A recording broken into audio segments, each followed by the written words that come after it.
Hello everyone, welcome to the channel C S law inside. मेरा नाम है आयुष कुमार घोष और आज हम लोग करने वाले बहुत ही छोटा चैप्टर ECIPL का बेनामी ट्रांजैक्शन एक्ट। ये बहुत ही इंपॉर्टेंट चैप्टर पहले हुआ करता था, बट अब मैं इसे इंपॉर्टेंट नहीं बोलूँगा क्योंकि तुम्हें पता है ICSI का जो है सिलेबस चेंज हुआ है एंड उस सिलेबस चेंज में ये जो चैप्टर है इसको मर्ज कर दिया गया है मनी लॉन्ड्रिंग के साथ। एंड उसमें साफ साफ लिखा हुआ था कि ये चैप्टर का बस थोड़ा सा पार्ट ही अब तुम्हें पढ़ाया जाएगा CS एग्जीक्यूटिव लेवल पे। बट ध्यान रखना, ये CS प्रोफेशनल में भी तुम्हें पढ़ना है और दिसंबर वालों तुम्हें ये एक्ट पूरा करके जाना है क्योंकि अभी कंफर्मेशन नहीं है कि वो थोड़ा पार्ट में क्या क्या आएगा। एंड अगर देखा जाए मॉड्यूल, अगर तुम खोल कर देखो तो मॉड्यूल में तो साफ साफ CS एग्जीक्यूटिव में दिया हुआ है कि सिर्फ इंट्रोडक्शन पार्ट ही एग्जामिनेशन में आएगा। बट दिसंबर वालों तुम रिस्क मत लो, तुम्हें पूरा बेनामी करके जाना है। बहुत ही छोटा चैप्टर है, अमेंडमेंट से पहले भी, मतलब ये जो सिलेबस चेंज हुआ है उससे पहले भी बहुत छोटा ही चैप्टर था। ठीक है, तो आधे घंटे में हम लोग इसको निपटा देंगे। एंड इसके बाद जो जून में देख रहे हैं उन्हें पूरा पढ़ने की ज़रूरत नहीं है। तो वीडियो अच्छा लगे तो लाइक करना, चैनल को अभी तक सब्सक्राइब नहीं किया तो सब्सक्राइब कर लो। और हाँ, मैंने ट्रेडमार्क एक ऑलरेडी करवा दिया है एंड इसके बाद हम लोग राइटिंग प्रैक्टिस भी करेंगे, तो इसलिए चैनल के साथ जुड़े रहो, नहीं तो फिर मिस हो जाएगा एंड फिर दिक्कत हो जाएगा। So without wasting any time let's begin. सबसे पहले हम लोग एक्ट का नाम पढ़ते हैं। एक्ट का नाम है बेनामी ट्रांजैक्शन प्रोहिबिशन एक्ट 1988। यहाँ तुम्हें प्रोहिबिशन दिख रहा है, इससे एक चीज़ तो पता चलता है कि ये एक्ट आया इस पर्पज से ताकि तुम लोग बेनामी ट्रांजैक्शन ना करो। मतलब इस एक्ट के आने का मेन पर्पस यही था कि कोई इंसान बेनामी ट्रांजैक्शन ना करे। ठीक है, अब अगर हमें समझना है कि बेनामी ट्रांजैक्शंस होते क्या हैं तो उसके लिए हमें थोड़ा सा इंट्रोडक्शन बैकग्राउंड समझना होगा। और ये एक्ट का शुरुआत ही एक केस लॉ के साथ होता है, union of India versus Mrs Ganpati. इसमें हुआ क्या था, ये केस में ये सुप्रीम कोर्ट का डिसाइडेड केस है। ठीक है, सुप्रीम कोर्ट में ये डिसाइड हुआ था और इसी में डिफाइन किया गया कि बेनामी होता क्या है। अब क्या होता है वो मैंने एक एग्जाम्पल से समझाया, वो नीचे देखो। लेट सपोज ये मैं हूँ, ठीक है, AKG, एंड मेरे पास 10 करोड़ का ब्लैक मनी है भाई। मतलब एक ऐसा मनी जिस पे मैंने ना तो टैक्स दिया है और ना ही मैंने इसे सही तरीके से कमाया, यानी मैंने किसी का मर्डर करवा दिया, मैंने किसी का मतलब मैंने स्मगलिंग किया तो उसके बदले मेरे को पैसे मिले तो वो मेरा ब्लैक मनी हो गया। उसके बाद तो वो पैसे को मैं डिस्क्लोज कैसे करूँगा, ऑब्वियस सा बात है वो मैं डिस्क्लोज कर नहीं सकता। तो ऐसा मनी है मेरे पास 10 करोड़। अब इस 10 करोड़ का मैं करूँगा क्या भाई, तुम खुद सोचो। मतलब पैसे क्या घर में रखने के लिए तो मैंने नहीं कमाए होंगे। मतलब गलत तरीके से भी लोग अगर पैसे कमाते हैं तो उनका मेन मोटिव क्या होता है कि उसको हम लोग खर्चा कर सके। ठीक है, तो अब ये 10 करोड़ का मैं क्या करूँगा। अब 10 करोड़ का मैं कुछ भी अगर परचेज करूँगा अपने नाम पर तो मैं सरकार की नज़र में आ जाऊँगा। सरकार बोलेगा कि भाई चल तूने 10 करोड़ का ये लिया, ये बता कैसे लिया, मतलब ये सोर्स क्या है पैसे का, इस पर टैक्स दिया है नहीं दिया। मतलब सरकार इनकम टैक्स मेरे पीछे लग जाएगा। तो इसलिए मैंने क्या किया, मैंने अपना दिमाग लगाया और मैंने क्या किया, मैंने एक लैंड, एक प्रॉपर्टी 10 करोड़ का परचेज कर लिया। लेकिन इस प्रॉपर्टी का ऑनर पता है कौन है, मेरा एक दोस्त मिस्टर एक्स। यानी पैसे मैंने दिए लेकिन प्रॉपर्टी किसके नाम पर, मेरे दोस्त के नाम पर। मेरे पास 10 करोड़ रुपए है, मैंने तुम्हें 10 करोड़ दे दिए एंड बोला कि भाई देख वो वाला प्रॉपर्टी खरीद ले, पैसे मैं दे रहा हूँ, नाम तू अपना रख, यानी प्रॉपर्टी तुम्हारे नाम पे, सरकार के नज़र में तुम्हारे नाम पे प्रॉपर्टी होगा, बट एक्चुअली में उसका बेनिफिशियल ऑनर कौन होगा, मैं होऊंगा, क्योंकि मैंने कंसिडरेशन पे किया है। इसी ट्रांजैक्शन को हम लोग बेनामी ट्रांजैक्शन बोलते हैं और सरकार इस एक्ट के थ्रू बोलता है कि ये ट्रांजैक्शन तुम्हें नहीं करना है। आई होप कि तुम्हें समझ में आ गया। बेसिकली यहाँ पे नेम लेंड किया जा रहा है, एक इंसान अपना नाम यूज करने दूसरे को दे रहा है और बेनिफिशियल ऑनर यानी बेनिफिट किसका है, किसी और का। इसी को हम लोग बेनामी ट्रांजैक्शन बोलते हैं। ये सुप्रीम कोर्ट के इस केस में डिसाइड हुआ था, बेनामी मतलब विदाउट नेम। ठीक है, अब एक चीज़ ध्यान से समझना, लोग कंफ्यूज हो जाते हैं बेनामी और सैम ट्रांजैक्शन में। सैम ट्रांजैक्शन या लूजली बेनामी ट्रांजैक्शन एक ऐसा ट्रांजैक्शन है जिसमें ए ने बी को प्रॉपर्टी बेचा, बट ए का इंटेंशन ही है कि वो प्रॉपर्टी को देगा नहीं, मतलब कुछ फ्रॉड करने का इंटेंशन है, तो वो भाई सैम ट्रांजैक्शन हुआ। ये उसको हम लोग बेनामी ट्रांजैक्शन नहीं बोलते। जिस ट्रांजैक्शन में कंसिडरेशन कोई थर्ड पार्टी पे कर रहा है और प्रॉपर्टी किसी और के नाम पे, उसे हम बेनामी ट्रांजैक्शन बोलेंगे। ठीक है, यहाँ तक कोई दिक्कत है नहीं। अब इस एक्ट के आने का पर्पस मैंने बता दिया। ये एक्ट आया कब था? 1988 में आया था और ये पूरे इंडिया पर अप्लीकेबल है। अब ध्यान से समझना, ये जो एक्ट आया था वो 1988 में आया था, बट ये एक्ट में बहुत सारे लूप होल्स थे एंड बहुत सारे डिमेरिट थे। एक लूप होल मैं बताता हूँ। इस एक्ट में लिखा हुआ है कि अगर कोई बेनामी ट्रांजैक्शन करता है तो उस पे उसको पनिशमेंट मिलेगा। क्या पनिशमेंट मिलेगा? उसको फाइन लग सकता है उसके ऊपर, या फिर उसको इम्प्रूवमेंट हो सकता है, या फिर बोथ लग सकता है। बट प्रॉब्लम पता है क्या है? प्रॉब्लम है ये और वर्ड, यहीं पर खेला हो जाता था भाई। एक बात बताओ, जो अमीर लोग हैं जिनके पास बहुत ज़्यादा पैसे हैं, ब्लैक मनी है, 20-20, 30-30, 50 करोड़ पैसे हैं, उनको क्या फाइन से कोई मतलब दिक्कत होगा? ऑब्वियस सा बात है। अगर अंबानी पर 1 लाख का फाइन लग भी जाए, अंबानी के लिए ये तो 1 रुपए के बराबर है। किसी गरीब को अगर 1 लाख का फाइन लगे तो उसके लिए ये अमाउंट बहुत बड़ा है। बट बेनामी ट्रांजैक्शन असली में करेगा कौन? बड़े बड़े लोग, जिनके पास बहुत ज़्यादा ब्लैक मनी जमा है। तो वो लोगों को अगर सिर्फ फाइन लेकर छोड़ दिया जाए तो ऑब्वियस सा बात है कि उन्हें कोई फ़र्क ही नहीं पड़ेगा। वो बेनामी ट्रांजैक्शन खुल के करेंगे। 10 करोड़ का प्रॉपर्टी, 8 करोड़ का प्रॉपर्टी खरीदेंगे, 2 करोड़ जो अंडर द टेबल देंगे एंड फाइन देकर बच जाएंगे। इम्प्रूवमेंट लेना ही देना नहीं है, जेल उनको जाना पड़ेगा नहीं, क्योंकि और है।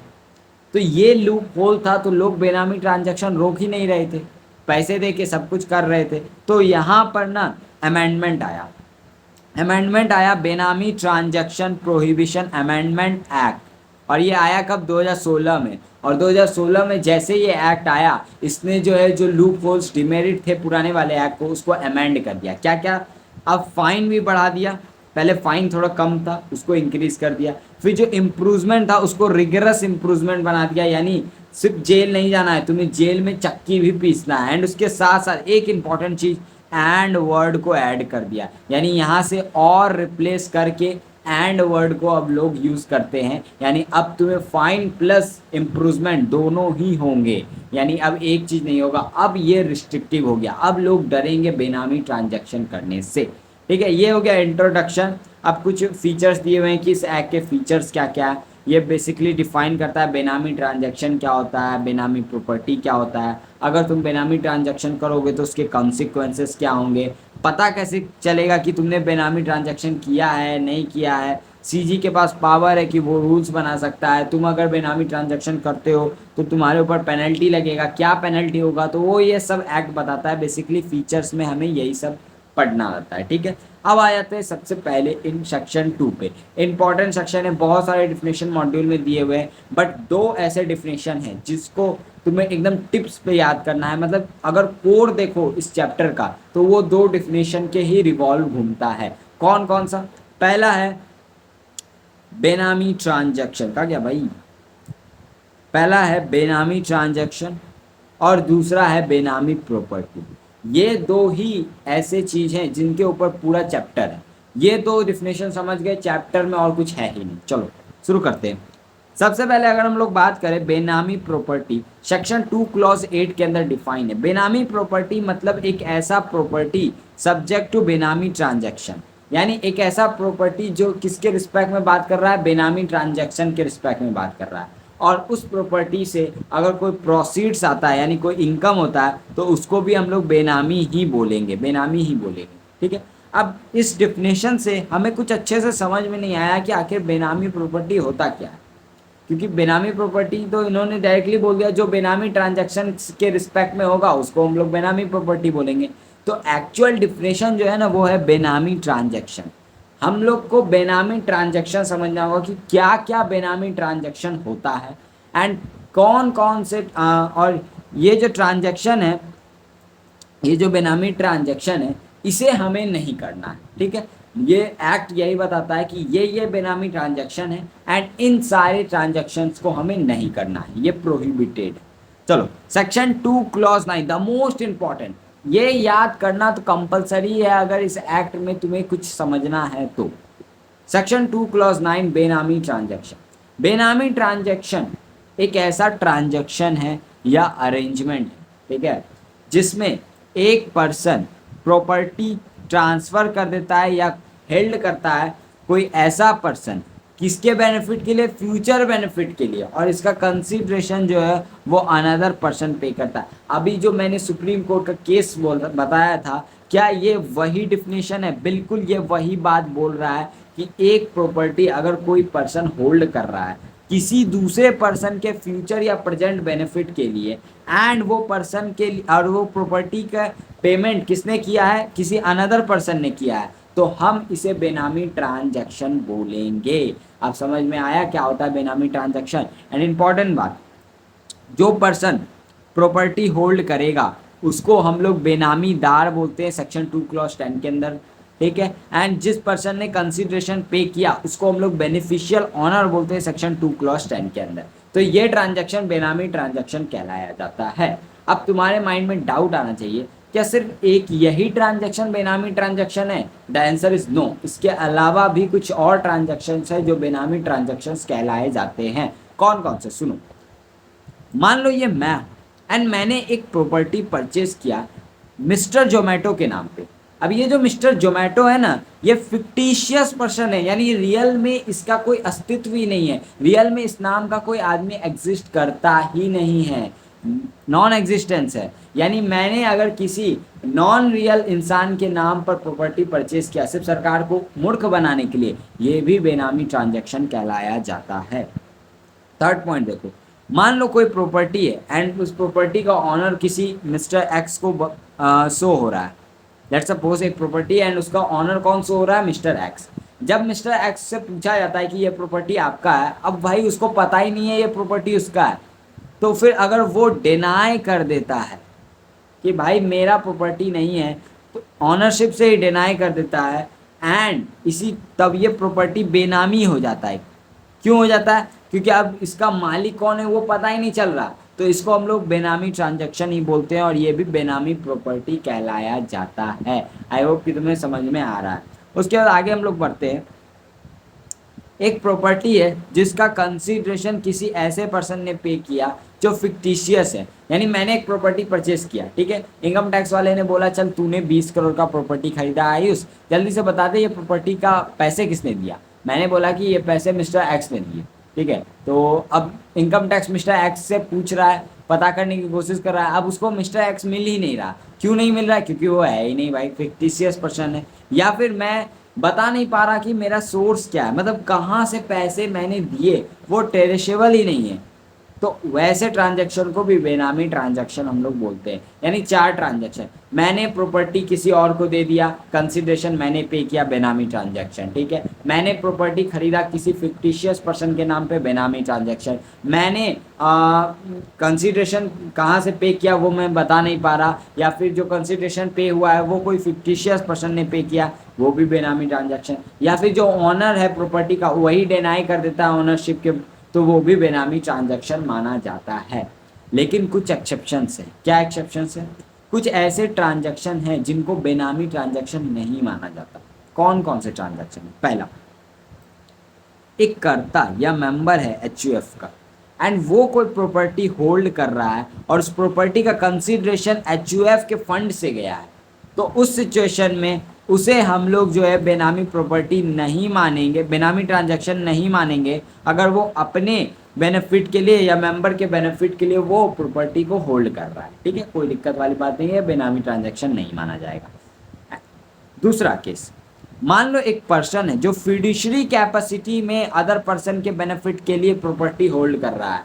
फिड्यूशरी कैपेसिटी, इसका एक बेस्ट एग्जांपल दो, तुम जब भी शेयर्स खरीदोगे तो शेयर जो है वो डिपॉजिटरी के नाम पे रहते हैं, बट एक्चुअली में बेनिफिशियल ऑनर तुम होगे, शेयर होल्डर तो तुम हो, तो क्या ये बेनामी ट्रांजैक्शन है? ना ना ना, ये बेनामी ट्रांजैक्शन नहीं माना जाएगा, ठीक है। इसी तरह इसका एक और भी एग्जांपल है, ट्रस्टी, डायरेक्टर या पार्टनर कोई पार्टनरशिप के नाम पर होल्ड कर रहे हैं एंड पेमेंट पार्टनरशिप से गया है, तो ये भी बेनामी ट्रांजैक्शन नहीं माना जाता है। अब मान लो कोई एक इंडिविजुअल है, ठीक है, एंड इसने अपना प्रॉपर्टी परचेज किया है और किसके नाम पे किया? अपनी वाइफ या चाइल्ड के नाम पे। ये सबसे बेस्ट एक्सेप्शन है। पूछो क्यों? क्या तुम्हारे मम्मी पापा ने, लेट सपोज तुम्हारे पापा ने तुम्हारी मम्मी के नाम पे ज़मीन खरीदा है कि नहीं, लैंड परचेज किया है कि नहीं, ऑलमोस्ट 80% हाउस में ऐसा होता है कि लोग जो पेरेंट्स होते हैं या फिर हस्बैंड जो होता है वो अपने वाइफ के नाम पे प्रॉपर्टी परचेज करता है जस्ट बिकॉज उनको थोड़ा बेनिफिट मिल जाता है टैक्स में भी एंड वो जो है अपनी बीवी को भी प्रॉपर्टी देना चाहते हैं, ठीक है। एंड इस तरह अपने बच्चों के लिए भी वो लोग प्रॉपर्टी खरीदते हैं बच्चों के नाम पर। तो अगर ये बेनामी ट्रांजैक्शन हो जाएगा तो फिर वो तो ये चीज़ कर ही नहीं सकते। तो इसलिए यहाँ पे सरकार ने ऐसा समझा और सरकार ने बोला कि नहीं, अगर एक इंडिविजुअल नोन सोर्स से यानी कहाँ से वो पैसा दे रहा है वो बता दे कि देखो मैंने यहाँ से पैसे कमाए और अब मैं यहाँ से पैसे दे रहा हूँ, और वो अगर नोन सोर्स से अपनी वाइफ या अपने चाइल्ड के नाम पर प्रॉपर्टी परचेज करना चाहता है और कंसिडरेशन वो खुद पे कर रहा है, कोई दिक्कत वाला बात नहीं है। बेनामी ट्रांजैक्शन नहीं मानेंगे हम लोग, इसे एक्सेप्शन मानेंगे, ठीक है। यहाँ तक कोई दिक्कत है नहीं। अब ध्यान से सुनना, लेट सपोज मैंने एक प्रॉपर्टी परचेज किया अपने भाई बहन या फिर अपने होने वाले जो मेरे आगे वाले जनरेशन्स हैं या मेरे पुराने जो ओल्ड जनरेशन्स हैं जैसे कि मेरे दादाजी, ठीक है, या फिर मेरा होने वाला पोता। तो ऐसा सिचुएशन में हम उसके नाम पे भी प्रॉपर्टी परचेज कर सकते हैं। बट यहाँ पे एक बात ध्यान रखना, मेरे को ज्वाइंट ऑनर बनना पड़ेगा। यानी अगर मैं अपने भाई के नाम पर प्रॉपर्टी खरीदना चाहता हूँ, मैं खरीद सकता हूँ, बट उस जमीन का सोल ओनर मैं अपने भाई को नहीं बना सकता, जैसे मैं चाइल्ड और स्पॉस के केस में बना सकता था। मैं अपनी वाइफ पूरा ज़मीन अपने वाइफ के नाम पे खरीद सकता हूँ, बट मैं पूरा ज़मीन अपने भाई के नाम पे नहीं खरीद सकता, मेरे को भी उस ज़मीन का ज्वाइंट ऑनर बनना पड़ेगा। अब तुम्हारे मन में डाउट आना चाहिए, यार अगर मैं अपनी बहन को कुछ देना चाहता हूँ, ज़मीन देना चाहता हूँ, तो मैं झूठ का क्यों उसमें ज्वाइंट ऑनर बनूंगा। तो लॉ मेकर ने इस बात को समझा और लॉ मेकर ने बोला कि तुम एक रजिस्टर्ड गिफ्ट डीड से अपना जो है वो ट्रांसफ़र कर सकते हो एंड बाद में फिर वो बेनामी ट्रांजैक्शन नहीं होगा, ठीक है। कोई दिक्कत वाली बात है नहीं। अब ये एग्ज़ाम के पर्पज़ से इरेलीवेंट एग्ज़ाम में आने वाला है नहीं। एंड इसके अलावा ये सब जो चीज़ मैंने पॉइंट्स लिखे हैं ये सब एग्जामिनेशन में नहीं आने वाले। बेसिकली प्रॉपर्टी मतलब क्या, यहाँ जो मैं प्रॉपर्टी बात कर रहा हूँ वो प्रॉपर्टी क्या होता है, मूवेबल हो, इमूवेबल हो, टेंजिबल हो, इनटेंजिबल हो। फिर एक डिफिनेशन मॉड्यूल में दिया है FMV का, यानी फेयर मार्केट वैल्यू। इसका मतलब क्या, जो मार्केट वैल्यू ओपनली मार्केट में डिसाइड हो रहा है उसको हम लोग फेयर मार्केट वैल्यू बोलते हैं। फिर ट्रांसफ़र मतलब क्या, सेल या परचेज, किसी भी तरह से राइट या टाइटल ट्रांसफ़र हो रहा है तो उसको हम लोग सेल बोलेंगे। एंड कोई भी transaction under 53A of transfer property act उसको भी हम लोग बेनामी ट्रांजैक्शन नहीं बोलेंगे। ये क्या है, ये JIGL का पार्ट है, यहाँ हमें नहीं पढ़ना है, बस रेफरेंस दिया हुआ। और मैंने जैसा बोला ये सब इरेलीवेंट है एग्ज़ाम के लिए, ठीक है, इनको पढ़ने की ज़रूरत नहीं है। एंड इसके अलावा अगर हम बात करें तो इस पूरे चैप्टर में 8 चैप्टर और 72 सेक्शन है, सारे पढ़ने बिल्कुल नहीं, इतू से तो सेक्शंस दिए हुए हैं। इसी के साथ हमारा 2 इंट्रोडक्शन पार्ट खत्म हो गया। अब सबसे इंपॉर्टेंट सेक्शन बेनामी ट्रांजैक्शन के बाद जो सेकेंड मोस्ट इंपॉर्टेंट सेक्शन है वो यही है, सेक्शन 3। एक और डिफिनेशन शायद मेरा मिस हो गया, हाँ ये देखो, अटैचमेंट का सेक्शन 2 क्लॉज 5। अटैचमेंट मतलब क्या, अटैचमेंट मतलब प्रोहिबिशन। अगर किसी भी प्रॉपर्टी में अटैचमेंट लगा दिया जाए तो यानी उस प्रॉपर्टी को प्रोहिबिट कर दिया गया है ट्रांसफ़र, कन्वर्ट या डिस्पोज करने के लिए, ठीक है। यानी प्रॉपर्टी का मूवमेंट नहीं हो सकता अगर उस पर अटैचमेंट लग गया है। अब ये अटैचमेंट लगता कैसे, तो बाय ऑर्डर लेकर अटैचमेंट फाइल किया जा सकता है। चलो आगे बढ़ो। सेक्शन 3 क्या बोलता है, कोई भी पर्सन बेनामी ट्रांजैक्शन नहीं करेगा, ठीक है, सीधा प्रोहिबिशन लगाता है। सेक्शन 3 का सबसेक्शन 2 बोलता है कि अगर एक पर्सन बेनामी ट्रांजैक्शन कर देता है तो फिर उसको पनिश किया जाएगा, इम्प्रूजमेंट, यानी उसको जेल भेजा जा सकता है अप टू 3 ईयर्स, 3 सालों तक के लिए जेल भेजा जा सकता है, और फाइन लग सकता है, और बोथ। अब तुम्हारे मन में डाउट आना चाहिए कि भाई अभी तो आपने शुरू में बोला कि और रिप्लेस हो चुका है एंड से, तो अब यहाँ और क्यों आ रहा है। अरे रे सुनो, ये जो है ना ये पुराना ओल्ड वाला ही है, ये ओल्ड वाला ही है।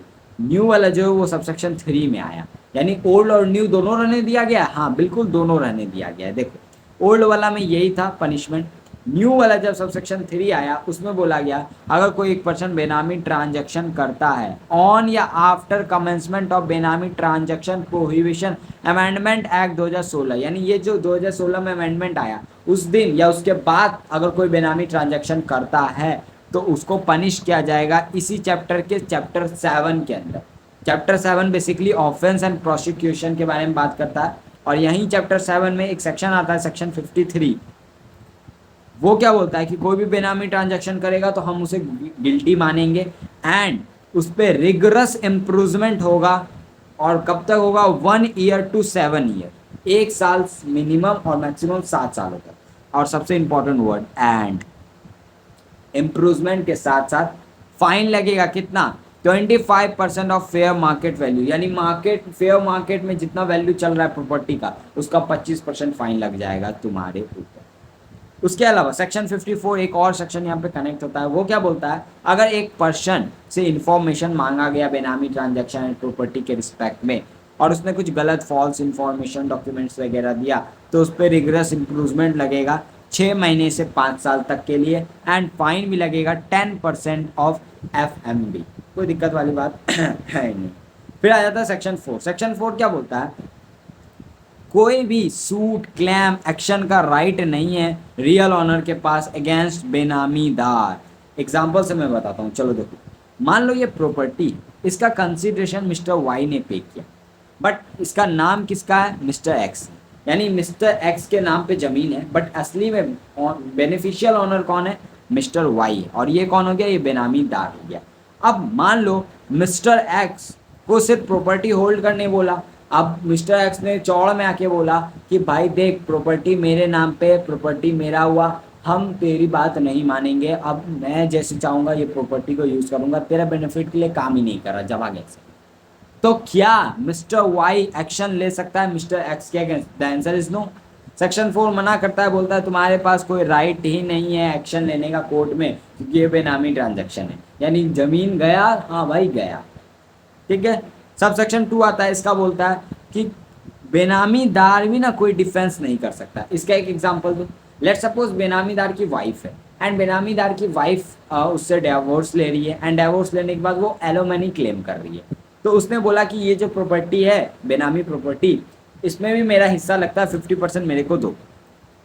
तो क्या यहाँ पर बेनामीदार डिफेंस में बोल सकता है कि ये प्रॉपर्टी मेरा नहीं है, मेरे कंसिडरेशन किसी और ने दिया था, तो इसमें 50% मैं उसको कैसे दूंगा? ऐसा कोई डिफेंस वो नहीं कर सकता, क्योंकि सेक्शन 4 सब सेक्शन 2 मना करता है। यहाँ तक कोई दिक्कत है नहीं। सेक्शन 5 बोलता है कि एक बेनामी प्रॉपर्टी अगर होगा, मतलब एक प्रॉपर्टी को बेनामी प्रॉपर्टी माना जाएगा, तो फिर उसको कॉन्फिस्केट कर दिया जाएगा, यानी सेंट्रल गवर्नमेंट जब्त कर लेगा, अपने पास रख लेगा, ठीक है, यानी वो सेंट्रल गवर्नमेंट का हो जाएगा। सेक्शन 6 आता है, वो बोलता है कि बेनामीदार जो है, यानी जो प्रॉपर्टी होल्ड कर रहा है फ्यूचर या प्रेजेंट बेनिफिट के लिए ऑफ अदर पर्सन जिसने कंसिडरेशन पे किया था, वो रीट्रांसफर नहीं कर सकता बेनामी प्रॉपर्टी को। ना ना ना, वो वापस नहीं दे सकता किसी भी बेनिफिशियल ऑनर को, या फिर किसी अदर पर्सन जो बेनिफिशियल ऑनर के बिहाफ पर एक्ट कर रहा है, तो वो रीट्रांसफर नहीं कर सकता। अगर रीट्रांसफर कर देता है तो उसे हम लोग नल या वॉइड ही मानेंगे। क्या मानेंगे? Null and void. अब यहाँ पे कुछ अथॉरिटीज़ हैं जिनके बारे में हमें समझना है, एंड थर्ड जो इम्पोर्टेंट है बस यही है, एंड इसके बाद चैप्टर पैकअप हो जाएगा हमारा। अथॉरिटीज़ कौन कौन है? सबसे पहला है इनिशिएटिंग ऑफिसर, जिसको मैंने इस नोट्स में IO बोला है, तो कंफ्यूज मत हो जाना। दूसरा अप्रूविंग अथॉरिटी, जिसको मैंने APP से डिनोट किया है। Third one is administrator, ADM से, and fourth one is educating authority, ADG। यानी इन 4 अथॉरिटीज़ के बारे में हमें पढ़ना है। ये 4 का बहुत इंपॉर्टेंट रोल है इस एक्ट के अंदर, एंड उसके बाद हमारा चैप्टर पैकअप हो जाएगा, ठीक है। इन 4 के पास जब भी केस होगा, सूट होगा बेनामी प्रॉपर्टी के रिस्पेक्ट में, बेनामी ट्रांजैक्शन के रिस्पेक्ट में, तो इनके पास सिविल कोर्ट वाले पावर आ जाते हैं अंडर सिविल प्रोसीड्यूर के अंदर, ठीक है। एंड इनको मदद करेंगे कुछ और अदर ऑफिसर्स, यानी जो ट्रांजैक्शन, ये जो केस वगैरह होगा बेनामी प्रॉपर्टी के लिए, तो उसके रिस्पेक्ट में कौन कौन मदद करेगा? इन 4 अथॉरिटीज़ को। Income tax authority, custom authority officers, stock exchange, RBI, ED, SEBI, government, इन सब के ऑफिसर्स जो है इनको असिस्ट करेंगे। Section 24 most important section. देखो, IO मतलब इनिशिएटिंग ऑफिसर। ये देखो, इनिशिएटिंग ऑफिसर के पास अगर कोई ऐसा मटेरियल या ऐसा पोजीशन है, मतलब कुछ ऐसा इंफॉर्मेशन है जिससे उसको बिलीव हो रहा है कि ये जो प्रॉपर्टी है ना वो बेनामी प्रॉपर्टी है, तो वो राइटिंग में नोटिस देगा, एक सो कॉज नोटिस, ठीक है, किसको? बेनामीदार को। और उस नोटिस में टाइम प्रिस्क्राइब कर देगा और उस टाइम के अंदर अंदर बेनामीदार को आकर प्रूव करना होगा कि हम इस प्रॉपर्टी को बेनामी प्रॉपर्टी क्यों ना माने।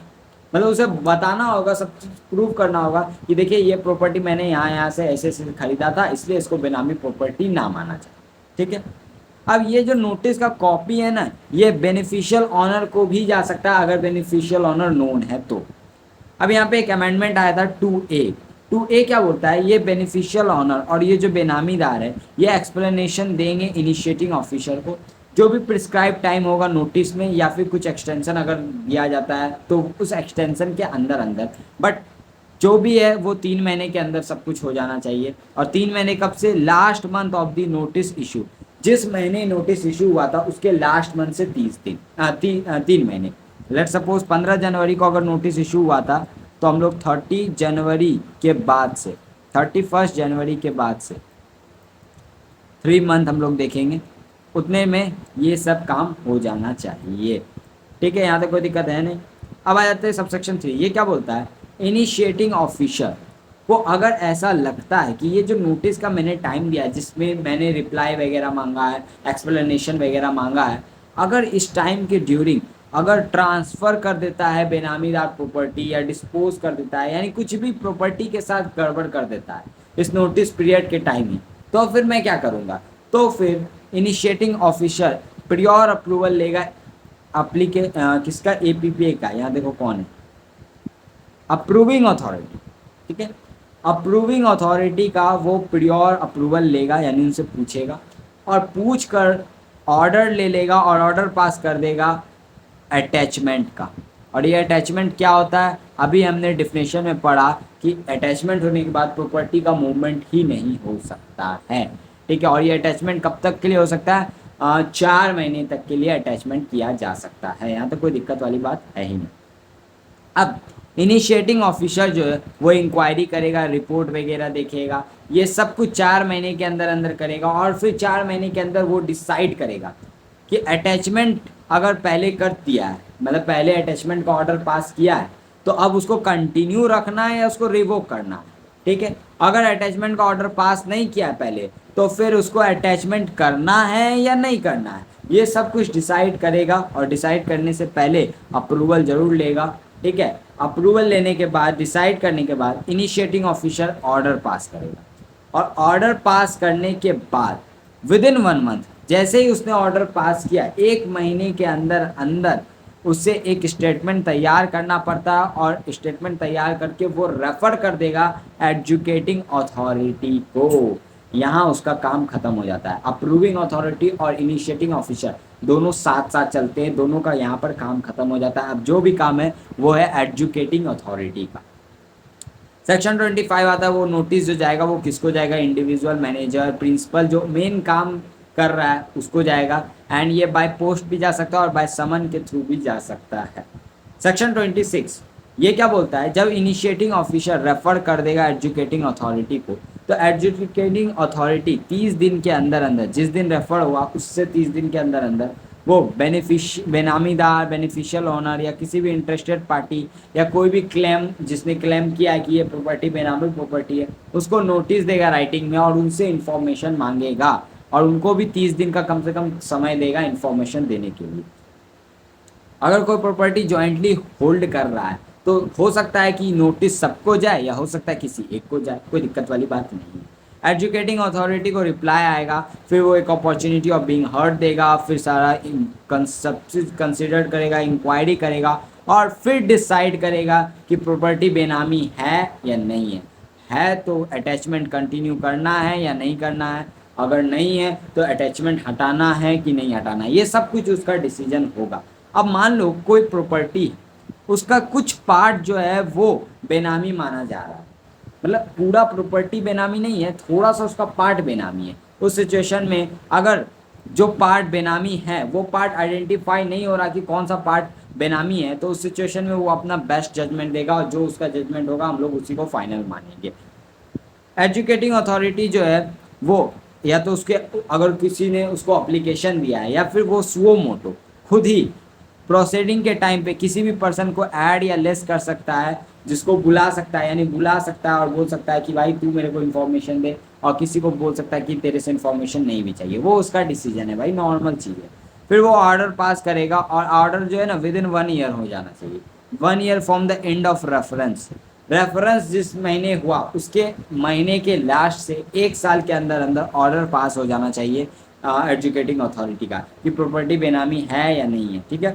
फिर सेक्शन 27 आता है, वो क्या बोलता है, जैसे ही एक प्रॉपर्टी बेनामी प्रॉपर्टी प्रूव हो गया, एजुकेटिंग अथॉरिटी ऑर्डर दे देगा कन्फिशिकेट करने का, यानी सरकार को बोलेगा अब आप इसको जब्त कर सकते हैं। सरकार इसको जब्त कर लेगा, कोई कंपनसेशन नहीं देने वाला सरकार इसके बदले में, एक अपॉर्चुनिटी ऑफ बीइंग हर्ट जरूर देगा, ठीक है।